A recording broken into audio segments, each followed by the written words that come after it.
My name is Pete, and welcome to my garage.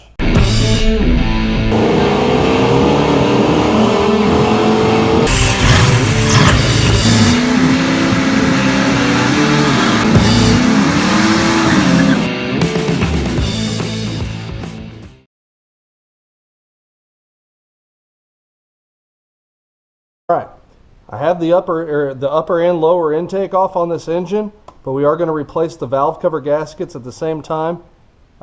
It'd be kind of pointless for me to put the intake back on, but really there's not much overlap at all as far as valve cover gaskets in the intake. As you can see, I didn't have to take off the alternator or the tensioner bracket to do the intake, but I will have to take the alternator bracket loose at least in order to get this back valve cover off, because back in here it hangs over the valve cover and there's no way to get it off. So the front valve cover is real simple. Take the spark plug wires off.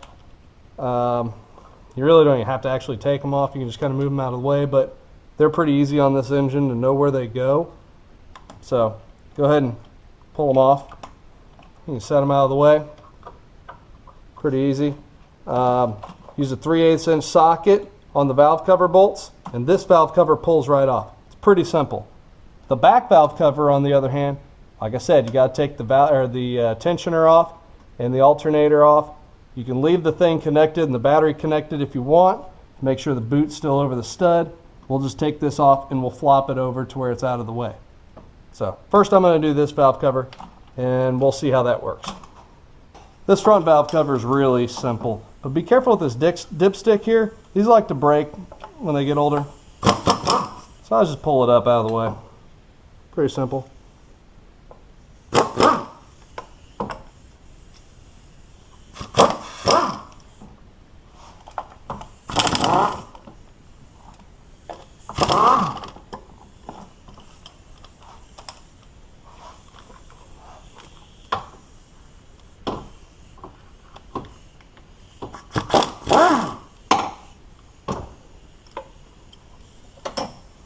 Alright, that's pretty simple. Comes right off. Word to note, if you have a GM engine and it has an orange gasket in it, chances are it's probably leaking. For some reason, my rule of thumb is if it has an orange gasket, it's going to leak. The back valve cover is a little bit more involved. I do have to take the belt off so I can get the alternator off. That's pretty easy. Just get a 15mm socket on the tensioner here. Rotate the tensioner, and then we'll be able to get the belt off, and then we'll be able to take the tensioner loose.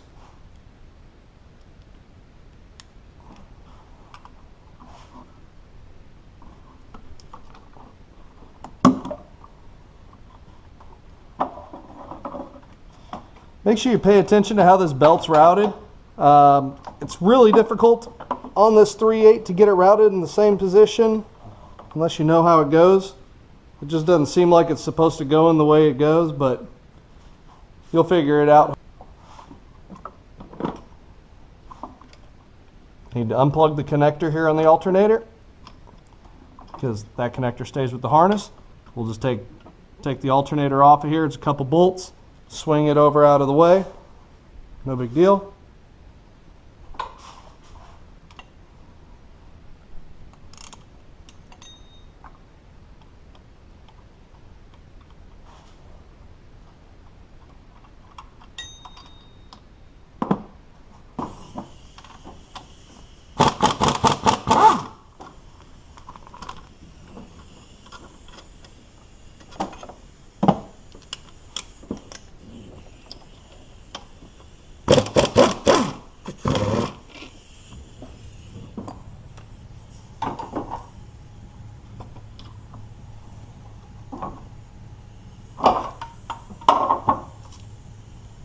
Now you can see why we need to take this bracket off, because it's right over the top of that valve cover. Now one thing to note, those lines out, or those wires out of the way.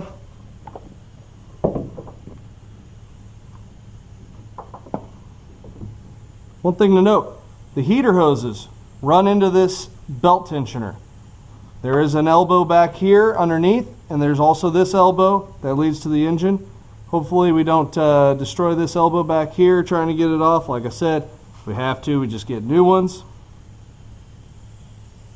And there's a couple of 15 millimeter bolts that hold this in.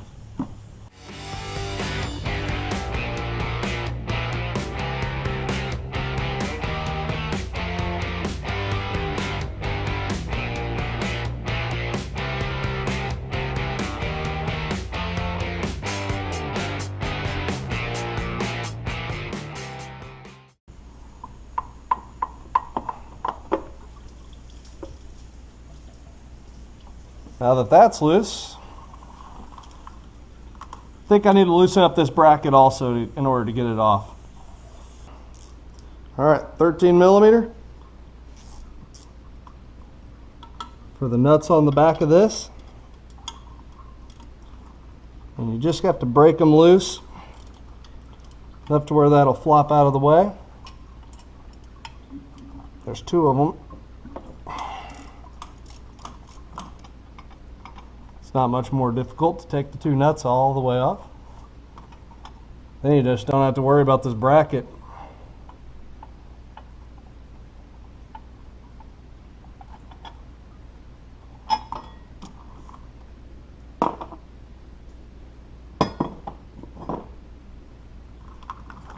Okay, and we just have 6 more of those 3/8 bolts. This thing is awesome. It's not a typical air ratchet. It's actually an impact, just like this gun, but it gets in tighter spots. And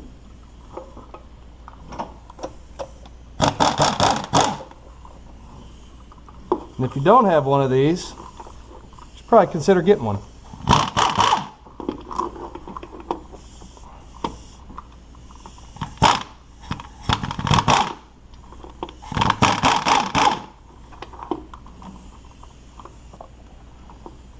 On that last bolt.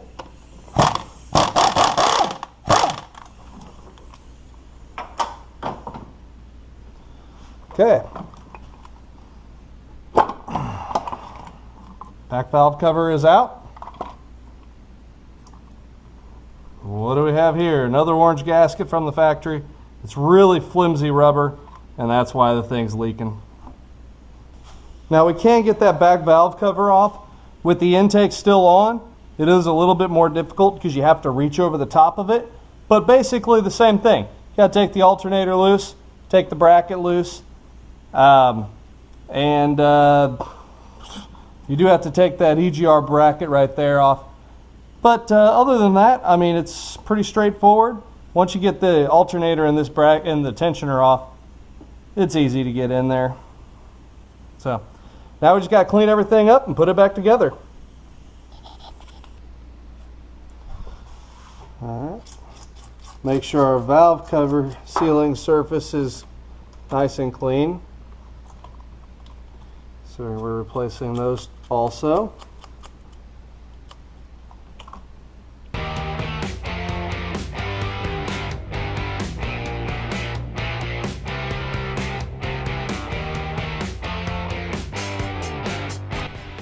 Be very careful for this corner right there. It can be very sharp and can cut you, especially the backs of your knuckles.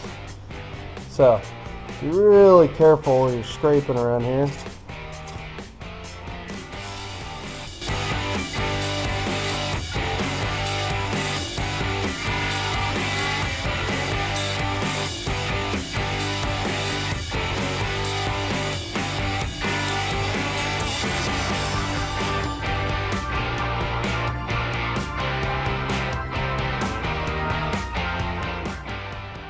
Okay, I'm actually going to put the valve covers back on before I do the intake, because it's a lot easier to get that back valve cover in there without the intake on in the way. However, it doesn't overlap at all, really.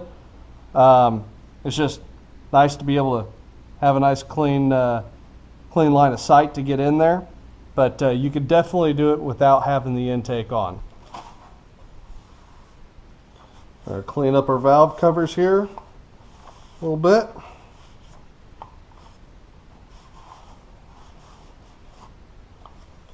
Again, this is much nicer if you have an actual parts washer.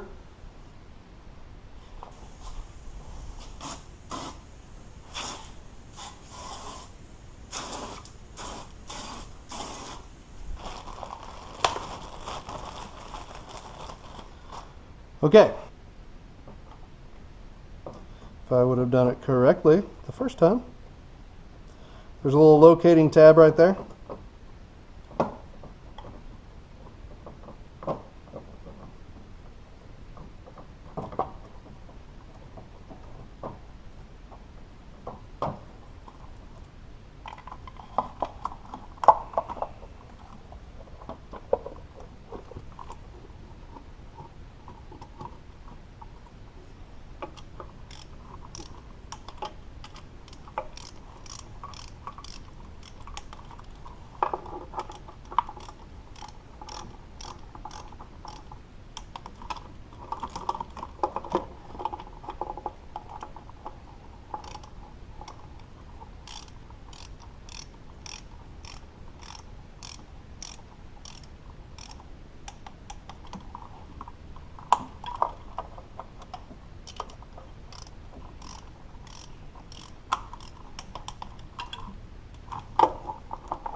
Alright, we will slide that back onto the studs.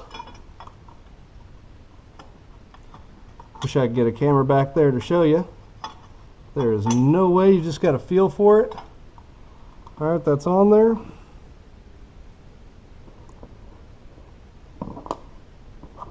Our two 13mm nuts. I'm going to wait to put this bracket on here until I put the intake on so I can slide that in and get it seated in the intake just right. I'll go ahead and put the other valve cover on right now.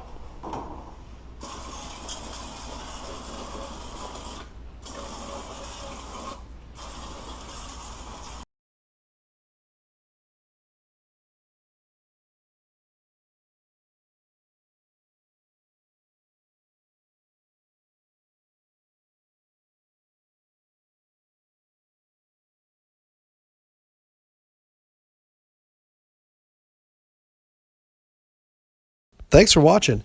If you like what you saw, please hit the like button. If you would like to see more content like this, please hit subscribe and I'll get more content up as soon as I can. If you have any questions, go ahead and put them in the comments section. I'll answer them back.